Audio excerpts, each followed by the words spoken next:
Buenas tardes, muchas gracias a todos por su puntualidad. Vamos a dar un minutito más para que se terminen de integrar con nosotros a la sesión y damos inicio.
Perfecto, vamos a dar inicio.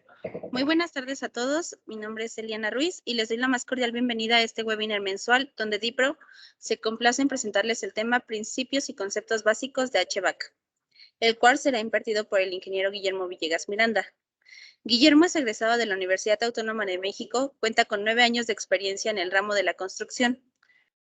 Y les voy a explicar rápidamente nada más la dinámica del webinar, el cual va a ser grabado por temas de calidad. Comenzaremos con una explicación técnica por parte de Guillermo y al final se estarán respondiendo todas y cada una de sus dudas. Estas vamos a pedir su apoyo, por favor, que nos las envíen por el medio del chat durante la presentación. Voy a pedir el apoyo de todos para que apaguen sus micrófonos y sus cámaras y le cedo la palabra al ingeniero Guillermo Villegas Miranda. Buenas tardes.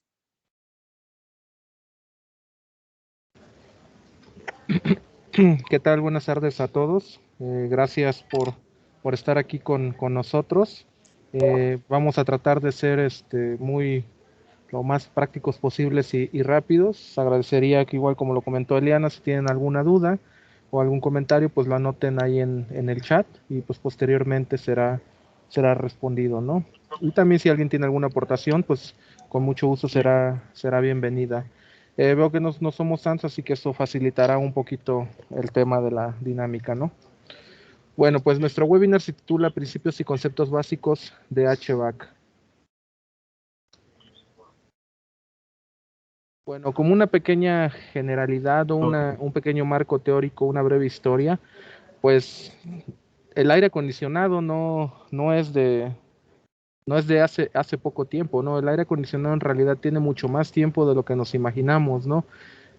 Como un dato aquí importante, pues es que los egipcios, cultura que conocemos, en la antigüedad, ellos jalaban y arrastraban las piedras en las noches, dejaban que se enfriaran las piedras y pues posteriormente las volvían a jalar y arrastrar a los palacios, y con esto pues conseguían tener una mejor temperatura dentro de estos, ¿no? Eran muy listos estas personas, ¿no? Aquí surge uno de los principios también del aire acondicionado, ¿no?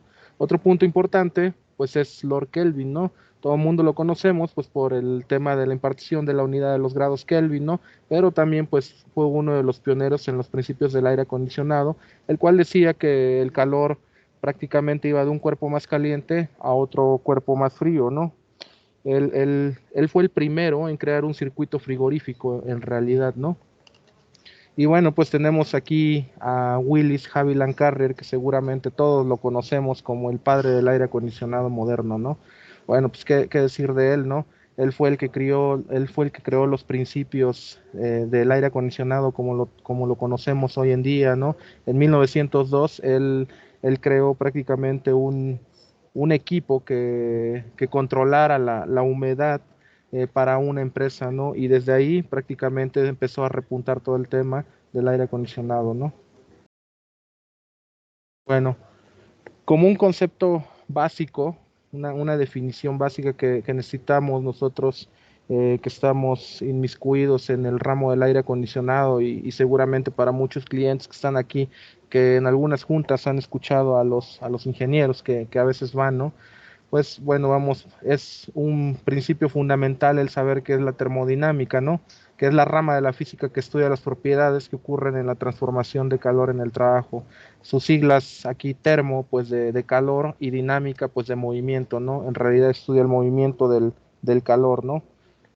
Tenemos lo que es la masa, pues es la cantidad, no hay más que la cantidad de materia contenida en un cuerpo. Muchas veces solemos confundir la masa con el peso. El peso en realidad es una unidad vectorial, es una fuerza que, que se sobrepone sobre todos los cuerpos, ¿no?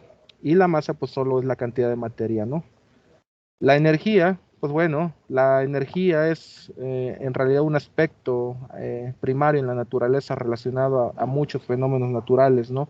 También se conoce como energía a la capacidad de realizar un cuerpo, a la capacidad de un cuerpo para realizar un trabajo, ¿no? Bueno, tenemos lo que es calor, ¿no? El calor es la energía prácticamente que siempre está en tránsito o en movimiento, pues de todos los cuerpos, ¿no? Desde nosotros mismos hasta un cuerpo estático, una computadora, un teclado, un horno de microondas, una estufa, ¿no? Y la transferencia, tenemos algo muy importante y de aquí es donde nos vamos a empezar a meter un poquito más ya en lo que es más de los conceptos de aire acondicionado, ¿no? Que es la transferencia de calor. La transferencia de calor, pues, es el movimiento de energía de un cuerpo más caliente a uno frío, ¿no? Que eso, como les platicaba, Lord Kelvin fue uno de los pioneros en ese principio, ¿no? Y que también tiene mucho que ver con las leyes de la termodinámica, ¿no? Que el calor pues siempre va de un cuerpo más caliente, como lo vemos aquí, pues, a uno más frío, ¿no?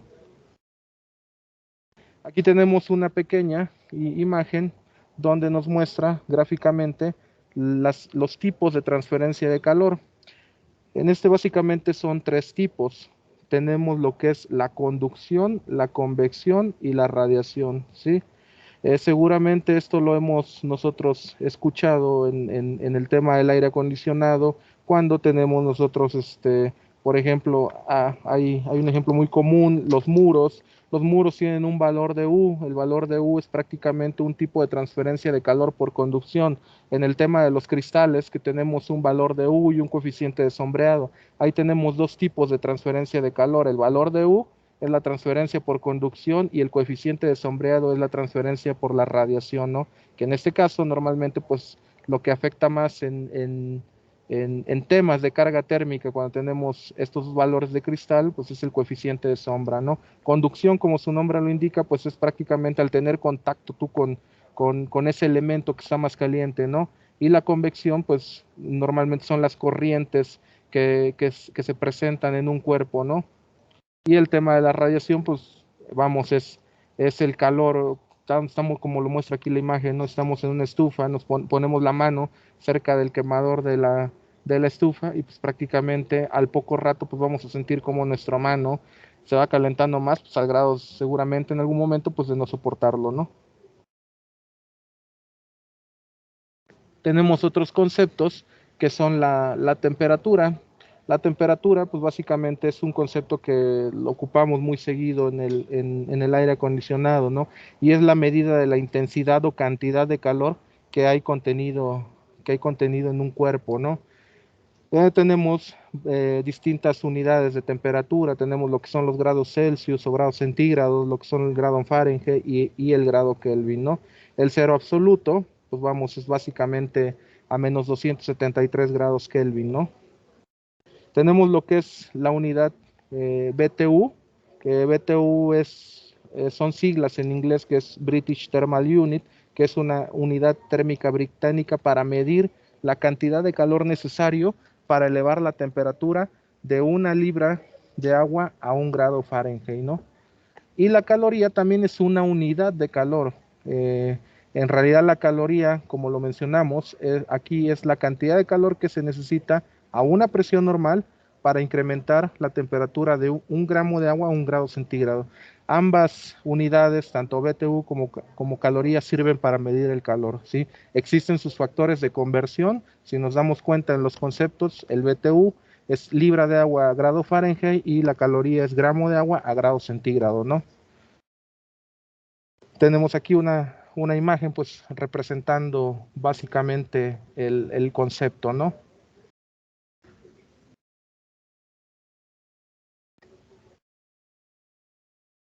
Tenemos dos conceptos básicos a continuación, tres, que son el calor sensible y el calor latente, ¿sí?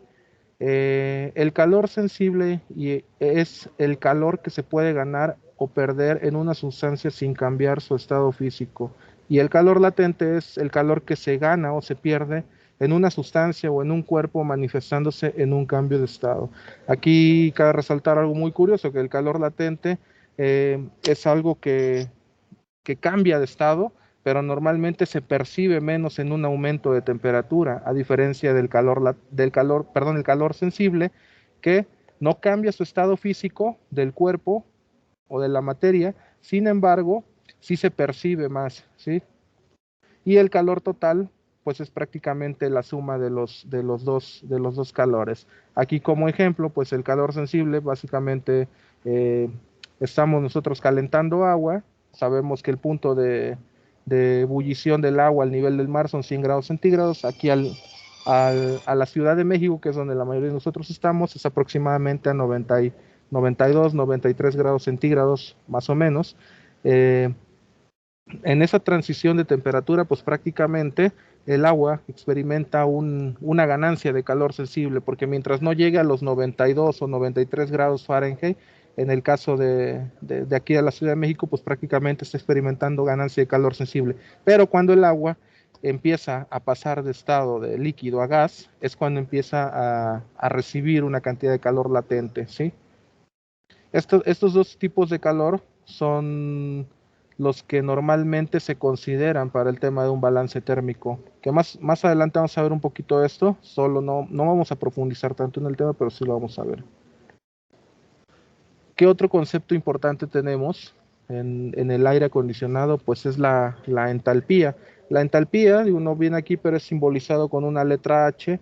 La entalpía no es más que el calor que contiene, es el calor total que contiene una sustancia o un cuerpo, ¿sí? Aquí vemos las imágenes. Cuando entra energía calorífica, pues prácticamente la entalpía o calor que está dentro del cuerpo aumenta, y cuando se sale esta energía calorífica, pues la entalpía o calor pues disminuye, ¿no? Y la entropía es una magnitud o una medida artificial creada por nosotros para explicar la unidireccionalidad de los fenómenos que ocurren en la naturaleza. Más sencillamente, la entropía es el grado de desorden, ¿sí?, que tienen los cuerpos a nivel molecular. Vamos, si esto lo llevamos a algo un poquito más práctico, pues imagínense que ustedes están en su habitación, ¿no? Tienen tirado, a lo mejor tienen la cama extendida, tienen la ropa en el suelo, tienen los zapatos por allá en un rincón, el videojuego, el control remoto. Se podría decir que su cuarto, si lo visualizáramos, tiene una cantidad de entropía bastante alta, a que si ustedes entran a una habitación donde la cama está tendida, la tele en su lugar, toda la ropa en el closet, ¿no? Tiene un nivel de entropía demasiado bajo, ¿no? Es el desorden, simplemente.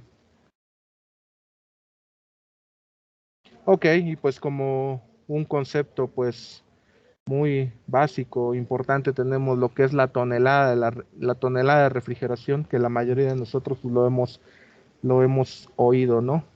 Bueno, pues la tonelada de refrigeración es el cambio de estado que sufre una tonelada de hielo, que son alrededor de 2000 libras cortas, cuando se le suministra una cierta cantidad de calor latente a una temperatura de 32 grados Fahrenheit aproximadamente durante 24 horas. O sea, imagínense que tiene un cubo de hielo que pesa una tonelada, lo ponemos en cierto lugar y la cantidad de calor latente que este hielo es capaz de absorber. ¿Por qué calor latente? Pues porque evidentemente, como ya lo vimos, es el que sufre un cambio de estado, va de sólido a líquido, ¿no? Es la cantidad de energía que puede absorber este cubo de hielo de una tonelada en un periodo de 24 horas, ¿sí? Y bueno, pues esto es una unidad de medida que sirve para determinar la capacidad de un sistema de refrigeración o de aire acondicionado y de sus componentes, ¿no? Seguramente muchos de nosotros hemos escuchado cuando dicen, no, pues ¿cuánto necesitas para enfriar un site? ¿Cuánto necesitas para enfriar esta oficina, este privado? Ah, no, pues necesitamos 2 toneladas de refrigeración. Bueno, pues imaginemos que dentro de esa oficina ponemos 2 toneladas de hielo, ¿sí? Y ese hielo, al cabo de 24 horas, se va a derretir completamente, ¿sí? Si el hielo no se derritiera completamente al cabo de 24 horas, quiere decir que en realidad pusimos más hielo del que se necesitaba, ¿no? O si se derrite antes, quiere decir que necesitábamos más hielo, más toneladas, ¿sí? Para enfriar ese cuarto, ¿no? Que seguramente en algunas ocasiones pudiera suceder, esperemos que no, ¿sí? Donde a veces la capacidad de algunos equipos pudieran quedarse cortos o sobrados, dependiendo de muchos otros factores, ¿sí? Bueno, aquí tenemos como tonelada de refrigeración de una pequeña fórmula que son 288,000 BTUs diarios sobre las 24 horas, que es lo que nos da 12,000 BTUs por hora, ¿sí? Que eso es la equivalencia de la tonelada de refrigeración.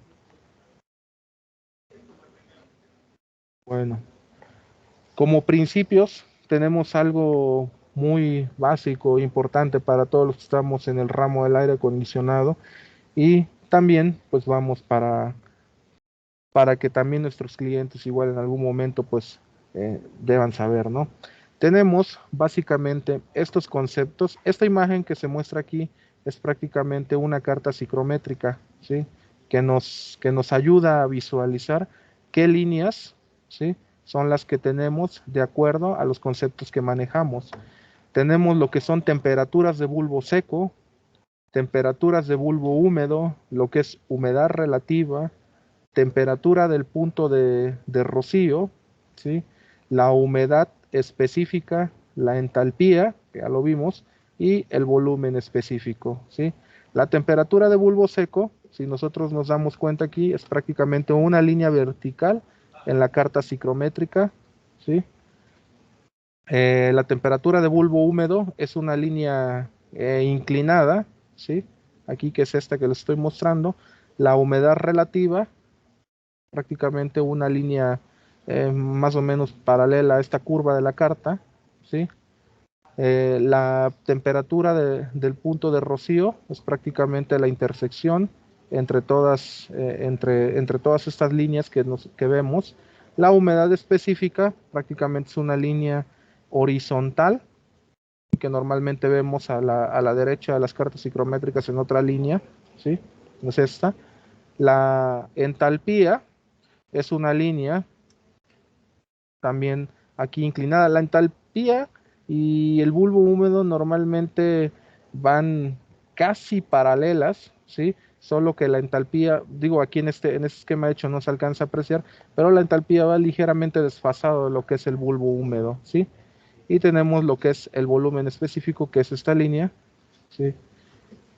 Que está prácticamente más inclinada, ¿no? A continuación tenemos igual un poco de los conceptos de las unidades que vimos anteriormente, ¿no? La temperatura de bulbo seco prácticamente, digo, sin más ni menos, es la temperatura que mide un termómetro ordinario, ¿no? Si decimos estamos a 32 grados centígrados, es una temperatura de bulbo seco, ¿sí? Los termómetros atmosféricos, ¿no? Es lo que miden prácticamente, ¿no? Una temperatura de bulbo húmedo es el contenido de agua presente en la humedad del aire ¿Cómo se podría obtener esta temperatura de bulbo húmedo con un termómetro ordinario, por así decirlo? Seguramente algunos de ustedes lo han escuchado y si no, se los comento. Aquí hay un pequeño experimento que luego se hace, se moja o se humedece el bulbo del termómetro. Se puede poner un ventilador en la parte de frente del termómetro o se empieza a mover este termómetro, ¿sí?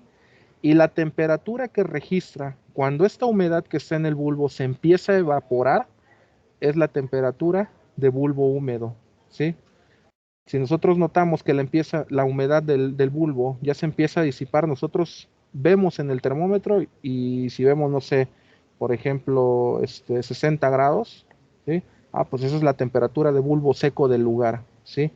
Haciendo una pequeña referencia aquí, por ejemplo, en la Ciudad de México, digo, tenemos temperatura de bulbo húmedo aproximadamente de 87.8, entre 85, 80, 87 grados Fahrenheit de bulbo seco, ¿no?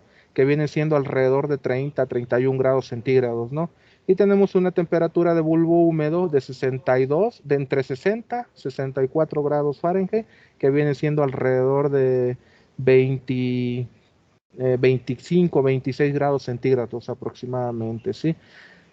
Cuando tenemos humedades relativas bastante altas, que ahorita lo vamos a ver acá el concepto, ¿sí? La temperatura de bulbo húmedo es mayor, ¿sí?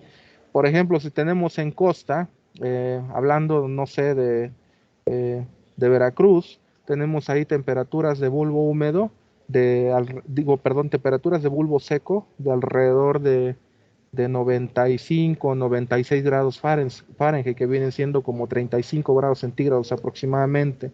La temperatura de bulbo húmedo es alrededor de 80, 85. Si se dan cuenta ahí, la diferencia entre la bulbo seco y la bulbo húmedo, tenemos una diferencia menor. ¿Qué quiere decir esto? Con eso nos damos cuenta de que en el lugar tenemos demasiada humedad, ¿sí? Y bueno, tenemos lo que es la temperatura del punto de rocío, que la temperatura del punto de rocío no es más que la temperatura a la que el aire se condensa. O sea, que la humedad que nosotros tenemos en el aire empieza a condensarse y pues empieza a hacerse en forma de líquido, ¿no? Tenemos en algunas ocasiones este problema, normalmente pasa principalmente en las costas donde el aire se empieza a condensar, ¿no? Yo siempre pongo un ejemplo aquí del punto de rocío y también a veces de que quizá un espacio puede estar mal diseñado, ¿no?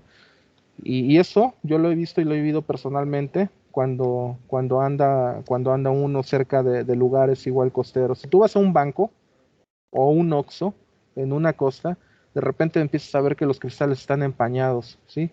¿Qué quiere decir esto? Bueno, pues que estamos inyectando a una temperatura muy baja, el cual los cristales se están condensando, que ese es un mal diseño, ¿sí? Seguramente ahí nos pasamos de toneladas de refrigeración para el espacio, ¿sí?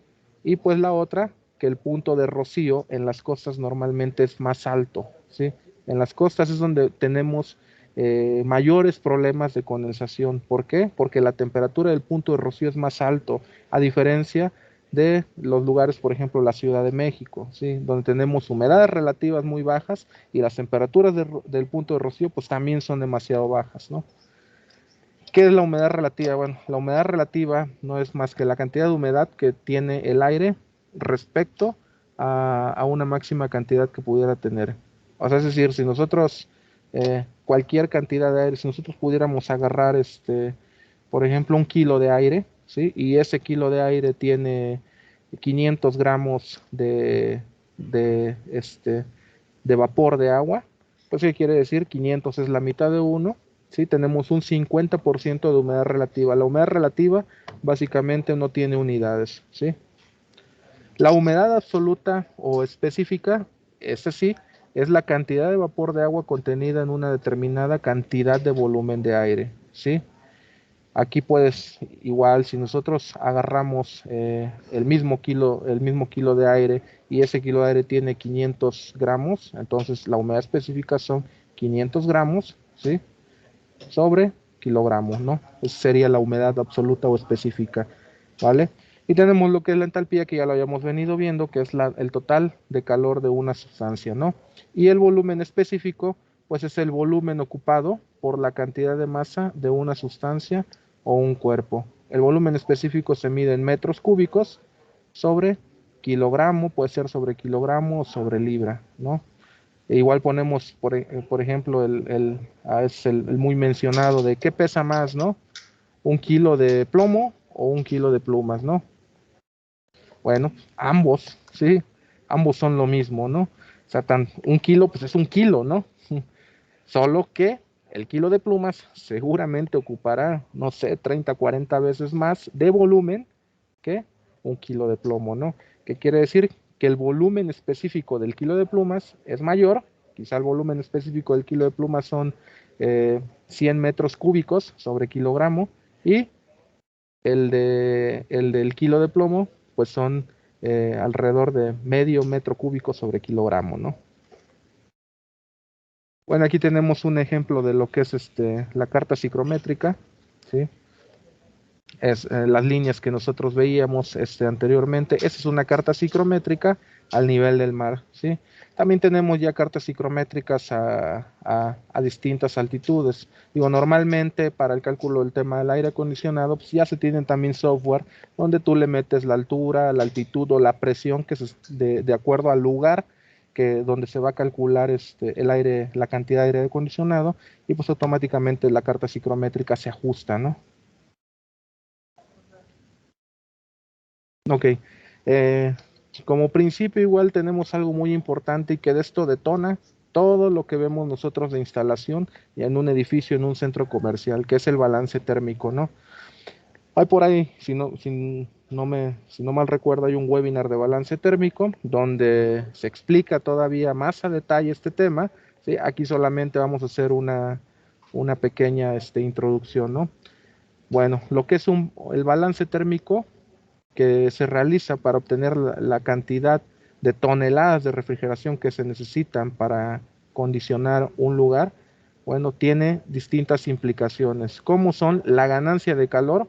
Aquí lo vemos por las paredes, la ganancia de calor por los ocupantes, la ganancia de calor por el alumbrado y equipo, las infiltraciones que podamos tener nosotros en el espacio, ¿sí? Y por supuesto, pues la radiación solar, ¿no? En la radiación solar, pues es donde nosotros vemos, en el radiación solar y en las paredes es donde se ve involucrado el tema de los envolventes, que vamos, esto es sumamente importante, por eso siempre se hace énfasis en tener envolventes eficientes, vamos, porque pues esto ayuda o beneficia a que, a que los cálculos o la cantidad de toneladas pues, sean menores, ¿no?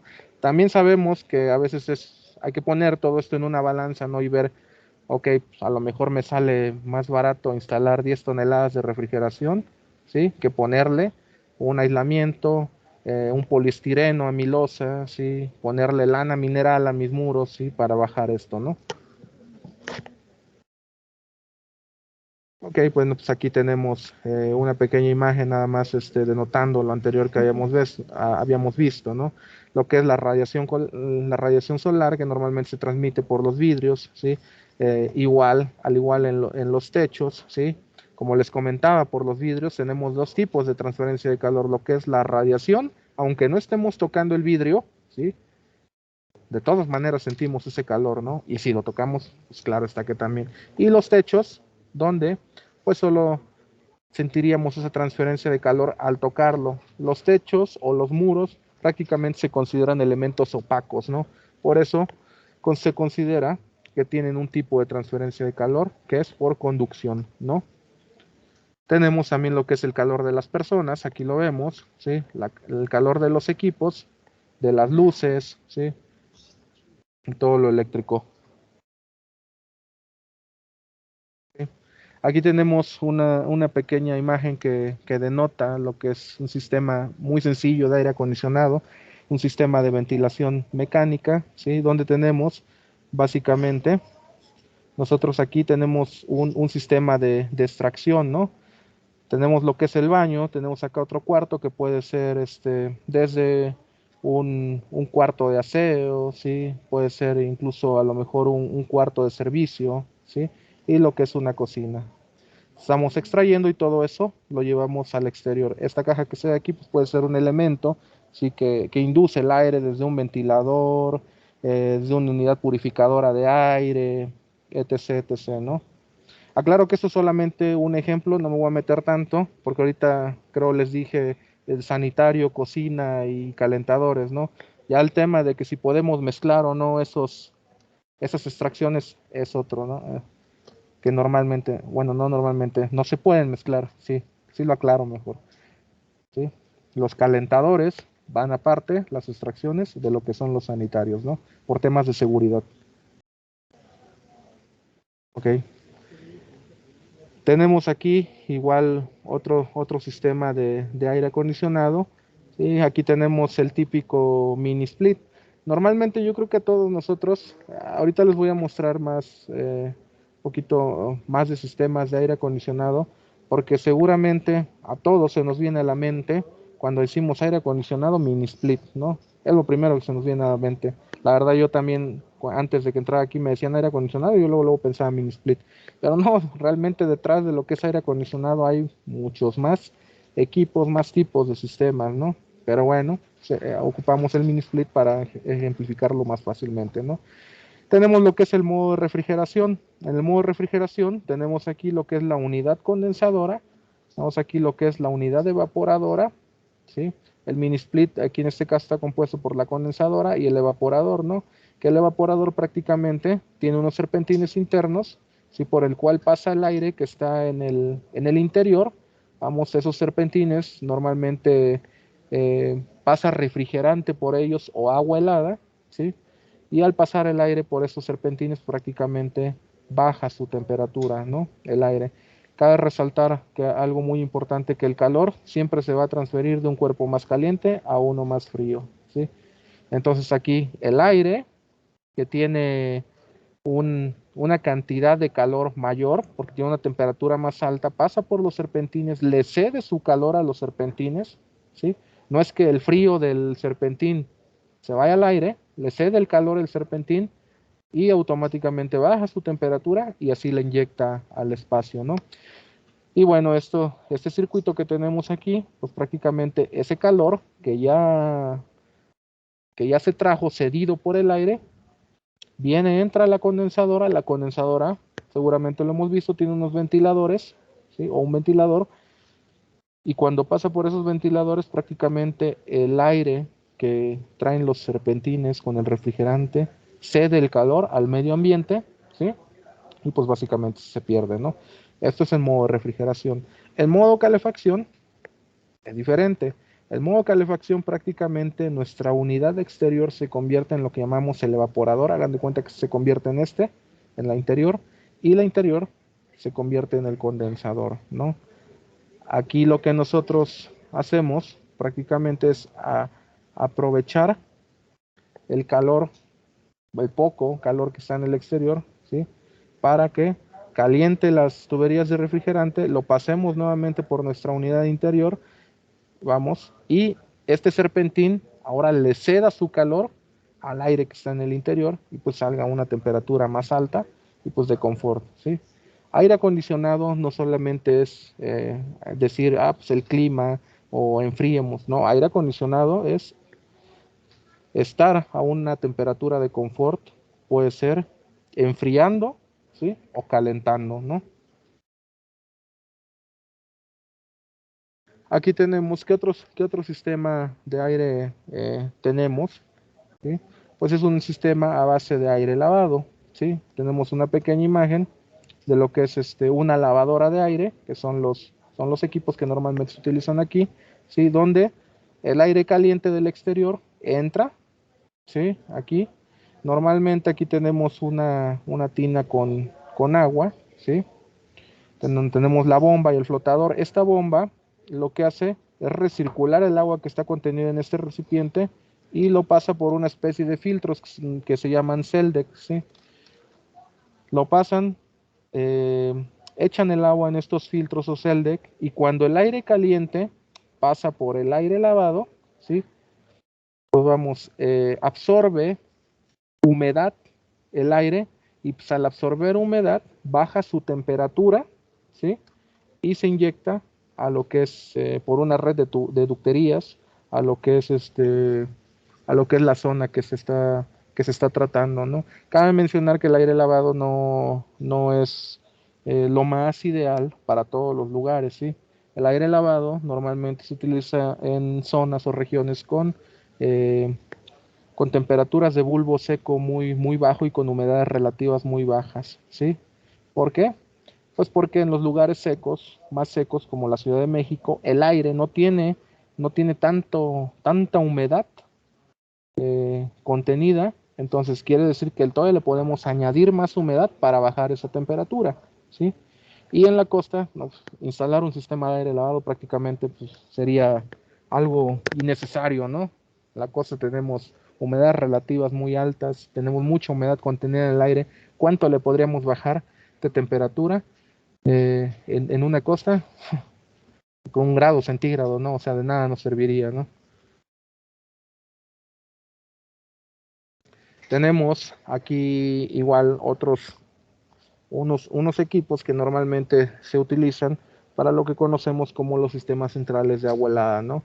Tenemos aquí, normalmente se dividen en dos tipos importantes, ¿no? Que son los enfriados por agua y los enfriados por aire, ¿sí? Aquí a la izquierda, perdón, tenemos un chiller enfriado por agua, donde tenemos su variador de velocidad, su compresor, el tablero de control y el condensador y el evaporador, ¿sí? Aquí, ¿qué es lo que estos elementos, ambos, ¿sí? Sirven para enfriar agua, ¿sí? Que el agua es llevada a los espacios mediante una red de tuberías, ¿sí? Aquí el agua, al absorber el calor que vimos en la imagen anterior, prácticamente se lo lleva a estos enfriadores en los chillers enfriados por agua, ¿sí? Lo que se lleva ese calor todavía no es el medio ambiente, sino que es agua también, ¿sí? Agua, mm, agua contenida en el otro casco del chiller, ¿sí? Y se lo lleva a unas torres de enfriamiento.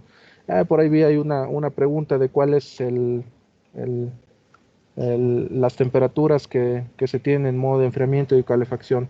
Bueno, estas temperaturas normalmente se obtienen del estándar 55 de ASHRAE, que varían entre los 20 y los 24 grados centígrados.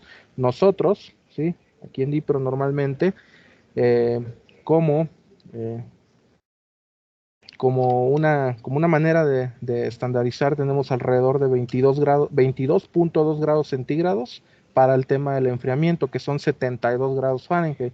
Y para la calefacción tenemos lo que son 20 grados centígrados, ¿sí? Bueno, aquí a la derecha tenemos lo que son los chillers enfriados por aire, que aquí si notamos nosotros normalmente tenemos ventiladores en la parte superior del equipo, y aquí sí, el calor que está contenido en el agua, ¿sí? Se lo lleva prácticamente por el aire, ¿no? Y vamos, lo lleva al medio ambiente. Tenemos otro equipo que es el que se utiliza en los sistemas enfriados por agua, que ya lo había mencionado, que es la torre de enfriamiento, ¿sí? Tenemos lo que es la entrada del agua por la parte superior de la torre mediante unas espreas, y tenemos lo que es un relleno, que es algo parecido a lo que está en las lavadoras de aire. Baja por ese relleno, tenemos lo que es el ventilador en la parte superior, y a los laterales tenemos las entradas de aire, y ese aire, vamos, prácticamente hace que el agua se enfríe, caiga en la tina, y pues de aquí se lleve a los chillers, ¿no? Prácticamente el principio de la torre de enfriamiento también es un principio de enfriamiento evaporativo. ¿Por qué le llamamos así? Porque al enfriar el agua tenemos una cierta cantidad que se evapora, ¿sí? En una torre de enfriamiento. Por eso decimos que en todo lo que esté involucrado una torre de enfriamiento, ya sea en un sistema central enfriado por agua, que puede ser un sistema de BRFs o BRB, como lo conozcan, enfriado por agua, siempre van a escuchar de nosotros que decimos hay que reponer una cierta cantidad de agua en esa torre de enfriamiento, ¿sí? Porque pues no toda el agua básicamente está en el sistema, cierta cantidad se pierde, ¿sí? Algo muy sencillo y que siempre ocupamos básicamente para explicar eso, imagínense que tenemos una taza de café, ¿no? Una taza de café caliente, la queremos enfriar, seguramente alguno de nosotros hemos hecho, agarramos otra taza de café, otra taza vacía, y empezamos a pasar el café de una taza a otra, ¿sí? Cuando empezamos a hacer esto, notamos que sale vapor de ese café. Si nosotros pudiéramos medir la cantidad de café que teníamos antes de que se enfriara, notaríamos que hay una pequeña diferencia o un pequeño porcentaje cuando ya está frío. Es menos café, ¿sí? Bueno, eso lo llevamos a una escala mucho mayor y es lo que sucede en las torres de enfriamiento, ¿sí? ¿Qué otro equipo tenemos perteneciente al sistema de aire acondicionado? Lo que es la manejadora, ¿sí? Y traté de encontrar una imagen lo más sencilla posible. En la manejadora tenemos lo que es la sección de filtros de aire, ¿sí? Lo que es la sección del serpentín. Este serpentín, en este serpentín puede pasar o refrigerante o agua helada, ¿sí? Aquí tenemos lo que es una sección de serpentín de calefacción, puede ser opcional, ¿sí? En realidad el tema de la calefacción, sabemos que podemos tener calefacción por medio de serpentines de agua caliente, por resistencias eléctricas, ¿sí? También. Y tenemos lo que es la sección del ventilador o de ventilación, que es donde está prácticamente nuestro ventilador que impulsa el aire, ¿sí? Y tenemos lo que es aquí el aire, aquí tenemos en un cuadro englobado lo que es el local o la zona que vamos a acondicionar, inyectamos esta temperatura, después retornamos, ¿sí? Ese aire y lo llevamos, aunque no está aquí, digo, hay una sección de la manejadora que se conoce como la caja de mezcla. La caja de mezcla es prácticamente donde el aire exterior con el aire de retorno, pues prácticamente se juntan, se mezclan y nuevamente pasan por los filtros, serpentina de enfriamiento y el ventilador, ¿no? El aire de renovación es muy importante, ¿sí? Porque, pues vamos, es lo que nos ayuda a que dentro del espacio no se vicie el aire o se haga el síndrome del edificio enfermo que seguramente hemos escuchado, ¿no? Sabemos que nosotros cuando respiramos producimos dióxido de carbono o dióxido de carbono, entonces ese dióxido de carbono pues es prácticamente un gas contaminante, ¿no? Si nosotros no metemos una cierta cantidad de aire exterior, ¿sí? Pues todo el aire sucio, los olores que se tengan ahí en el espacio se van a estar recirculando y bueno, pues como lo vemos nosotros, cómo lo notamos, ¿no? En el síndrome del edificio enfermo, se siente pesado, todo el mundo anda estornudando, tosiendo, al haber mucho dióxido de carbono, gas contaminante en esos espacios, pues empezamos a tener sueño, ¿sí? Entonces, por eso es importante el tema de la renovación de aire o aire del exterior, ¿sí?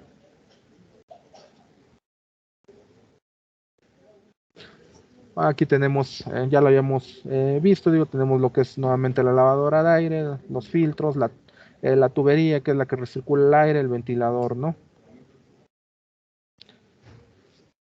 Tenemos pues aquí básicamente también no podía faltar pues el mini split, ¿no? El mini split prácticamente ya como lo mencioné está compuesto por la condensadora y el evaporador, ¿sí? Y pues tenemos lo que es aquí las tuberías, ¿sí? Donde circula el refrigerante, ¿sí? Aquí en la condensadora es donde entra el aire del exterior, por así decirlo frío, y sale caliente prácticamente. Y en la unidad evaporadora, normalmente estas unidades evaporadoras son conocidas como muro alto o high wall, ¿sí? Digo nada más como nota o como dato. A veces solemos decir, un mini split, llamamos a la unidad evaporadora que está en el muro. No, eso es en realidad high wall. El mini split es la composición entre el evaporador y el condensador, ¿sí? Tenemos aquí lo que es la entrada de aire, la salida de aire. Y bueno, pues aquí tenemos también lo que es el cable de la energía eléctrica, ¿sí? Para alimentar a nuestros equipos. Lo que es el control remoto, normalmente los mini splits se manejan con control remoto, lo que son los paneles, ¿sí? El panel frontal, que es el que se abre normalmente para hacer aquí el mantenimiento de los filtros, ¿sí? Los deflectores, que son los que dirigen el aire, los tubos, el tubo de pared, la cinta aislante, igual a pesar de que esto lleva un aislamiento, pues, a veces se le pone también cinta aislante, ¿no? Y el tubo del DREN, básicamente, de lo que es el evaporador, ¿no? Perdón, aquí está el del condensador. ¿Sí?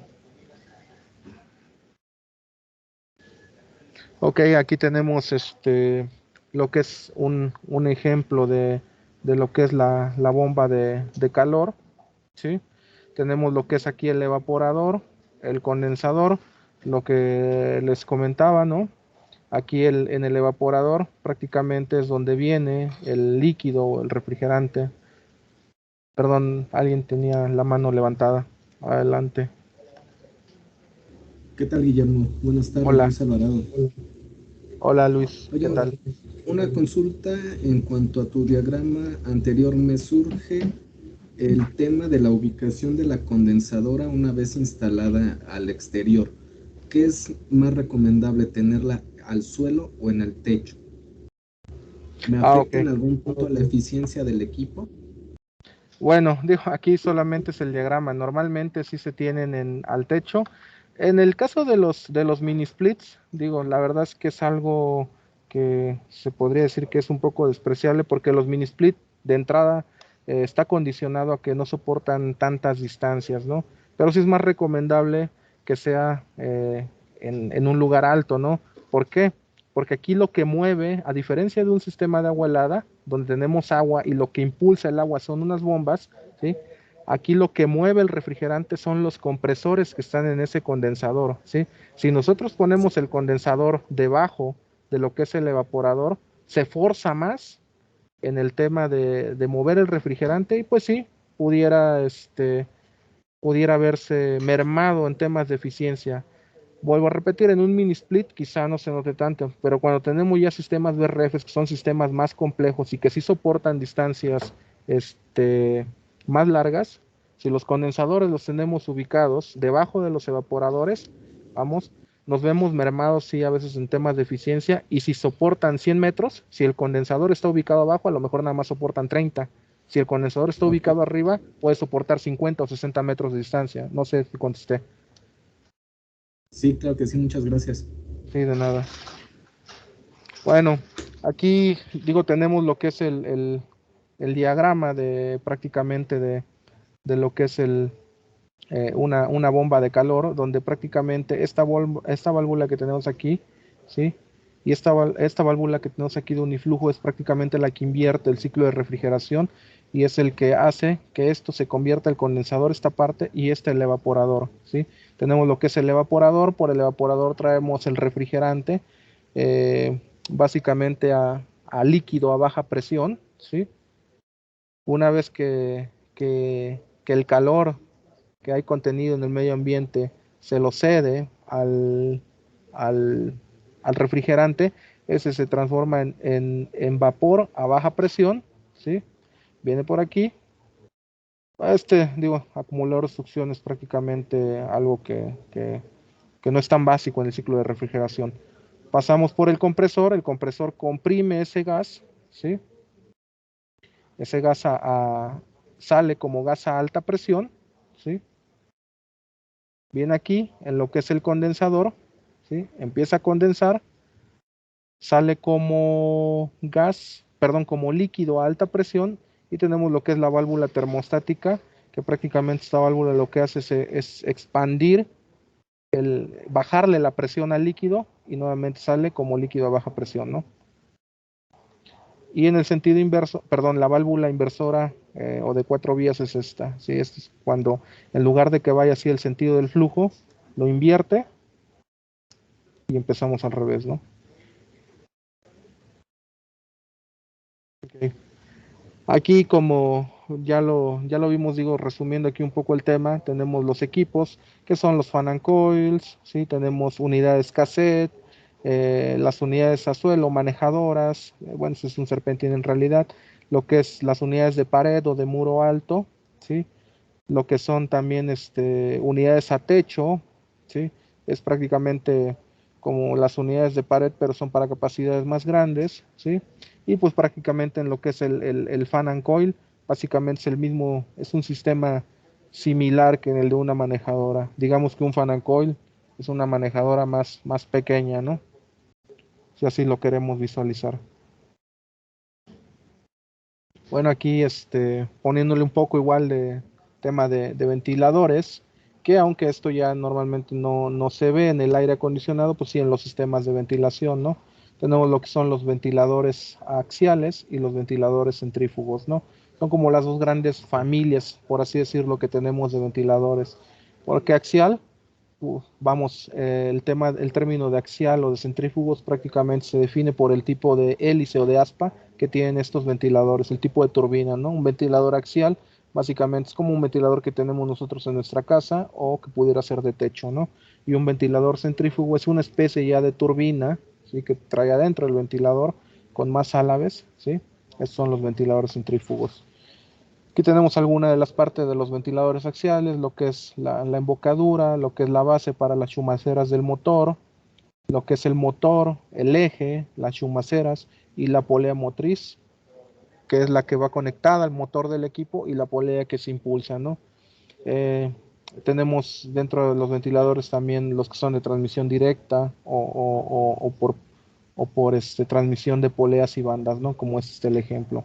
Aquí tenemos un ventilador centrífugo, que vamos, la imagen prácticamente está reflejada por un ventilador de los que normalmente vemos a techo, que conocemos, que se colocan luego saliendo los ductos, ¿no?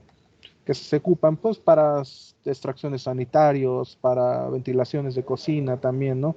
Tenemos lo que son las poleas, el motor, la cubierta del ventilador, la base para las chumaceras también, bueno, en este caso se trae un disco de enfriamiento, lo que es la turbina o el alma del ventilador, ¿sí? Lo que es un dren, aquí tiene un dren porque, vamos, normalmente cuando se hacen extracciones de cocinas, vamos, la grasa pudiera llegar al equipo y por ahí se drena, ¿no? Lo que es la embocadura o el venturi, ¿sí? Eh, la cubierta, la malla de protección que tiene el equipo, en este caso tacones antivibratorios, las chumaceras, el eje de transmisión, la polea nuevamente impulsada, ¿sí? Y la polea motriz, lo que es la banda, y bueno, pues la tapa del ventilador.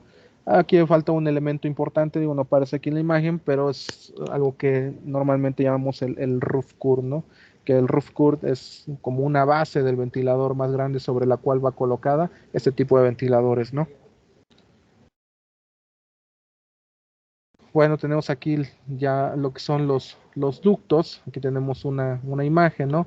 Vamos, prácticamente los ductos son una especie de tuberías, los cuales generalmente son de sección rectangular, pueden ser de sección rectangular, cuadrado, redonda, y se emplean, pues vamos, para ventilación o acondicionamiento de aire. Si se emplean para ventilación, normalmente no van aislados. Si son para acondicionamiento de aire, pues sí van aislados, ¿no? Tenemos lo que son los filtros. Este es un tema, digo, es algo muy importante que debemos de tener en los sistemas de aire acondicionado, sea cual sea, ¿sí? Y más ahora que estamos en los temas de, de COVID, ¿no? Que nos hizo cambiar a veces un poco nuestra perspectiva, ¿no? Son los dispositivos que reducen o eliminan el contenido de las partículas sólidas o de gases contenidas en el aire suministrado a un espacio, ¿no?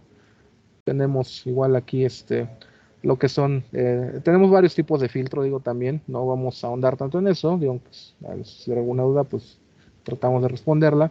Aquí en este caso el filtro, tenemos lo que es el separador de aluminio, la hoja continua del filtro, tenemos lo que es las fibras alojadas en los filtros y bueno, la filtración de micropartículas, que aquí va a depender mucho de la eficiencia que tenga el filtro, ¿sí? Tenemos lo que son pues los difusores y rejillas.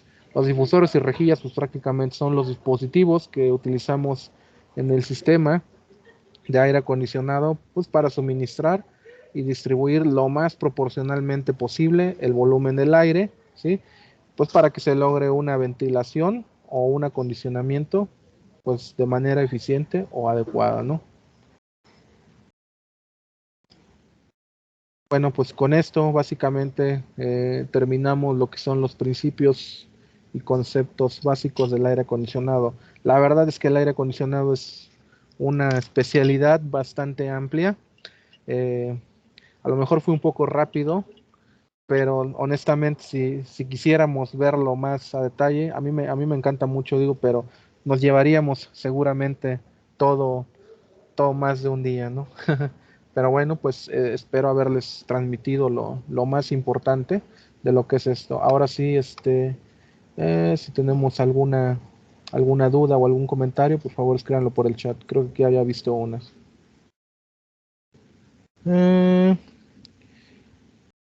A ver. Memo, en el chat, perdóname, tienes unas preguntas que dice, ¿existen diferentes tipos de compresores y de qué depende la selección de ductos o tuberías para el aire acondicionado? Sí existen diferentes tipos de compresores. No los mencionamos aquí, pero normalmente los tipos de compresores más conocidos son, en este caso, los reciprocantes. Que los reciprocantes, aclaro que ya no se ocupan en el aire acondicionado. Los reciprocantes son prácticamente los de pistón, ¿sí? Que esos se dejaron de ocupar ya bastante tiempo.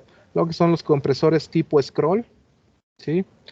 Lo que son los compresores de tornillo, los compresores centrífugos y los compresores magnéticos, ¿sí? Del tipo, que los compresores magnéticos es un tipo es centrífugo, pero el magnético, vamos, ya no tiene rodamiento, ¿sí? Se podría decir que el eje prácticamente del compresor internamente por temas magnéticos flota, ¿no? ¿Sí? Y tenemos, espero haber contestado tu pregunta. Tenemos otro que dice, ¿de qué depende la selección de ductos o tuberías para el sistema de aire acondicionado, para el aire acondicionado? Bueno, principalmente para hacer un buen diseño, yo lo llamaría así, un buen diseño de sistema de ductos o de tuberías de aire acondicionado, hay un factor muy importante que es el tema de la velocidad y de las fricciones, ¿sí? De eso depende normalmente una buena selección de ductos y de tuberías. Si tenemos velocidades muy altas en los ductos, vamos a tener ductos muy pequeños, claro está, pero vamos a tener niveles de ruido demasiado altos, fricciones demasiado altos e incomodidad seguramente cuando nosotros estemos inyectando o extrayendo. ¿Qué pasa si nosotros inyectamos el aire acondicionado muy rápido? ¿Sí? Pues tenemos una sensación a lo mejor a veces hasta de frío, sí, es muy incómodo. Normalmente las temperaturas las velocidades que se deben de manejar en un espacio acondicionado donde hay personas ya, es alrededor de 50 pies por minuto. Esta velocidad está dada en base al estándar 55 de ASHRAE, que es el que te menciona el sistema de thermal comfort o confort térmico, ¿sí? Dice, ¿cuándo se selecciona un chiller enfriado por agua y cuándo se considera enfriado por aire? Esa es una pregunta muy interesante, que la verdad es que tiene una respuesta muy amplia. En realidad, no es que haya una regla, ¿sí? No es que haya una regla para seleccionar un enfriado por aire o un enfriado por agua.